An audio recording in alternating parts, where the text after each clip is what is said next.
Urea ఎక్కడ కొరత లేదు. ఎవరైనా కొరత ఉందని చెప్తే జైల్లో పడేసుకుని చెప్తున్నారు అతను సీఎం సీఎం అలా అనొచ్చురా.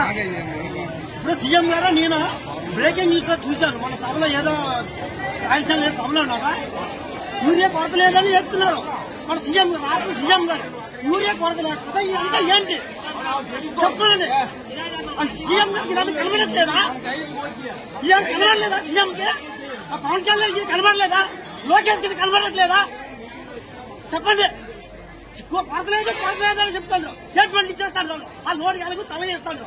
వాళ్ళకి రైతు బాధ వాళ్ళకి ఏం తెలిస్తే చెప్పండి. వాళ్ళని ఏసీ రూమ్ లో ఉంటారు, స్టేట్మెంట్లు ఇస్తారు. మాకు ఎలా తెలిస్తే చెప్పండి. మా బాధ మీకు తెలియాలంటే రాష్ట్రం వచ్చి చూడండి. ఒక్క ఊరియా కట్టి కానీ మీరు యథార్థంగా ఒక రైతుకి ఇస్తే మీకు చెప్పుకెళ్ళి పని చేస్తాం. మీ రైతులు అంత అసమాసంగా ఉందా రైతులంతా?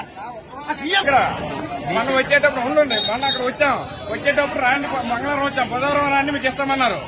మన బుధవారం మా డ్రైవర్ అన్నారు, నేను వచ్చాను వచ్చాం. నేను ఎస్ఐ గారు వచ్చి అన్ని ఊరోళ్ళకి ఇస్తాము, మీరు ఈ వేళ రండి అన్నారు. ఈ వేళకు రాజమని చెప్తాను. మేము ఆంధ్రప్రదేశ్ లో కాదా? మేము ఆంధ్రప్రదేశ్ లో కాదా? మీ కేరళ నుంచి వచ్చామా, తమిళ నుంచి వచ్చామా? నాకు 4 ఎకరాలు 3 ఎకరాలు ఉంది. ఒక బస్తా ఏమంటే ఇంత మేము 3 ఎకరాలు కొనుక్కోవాలా?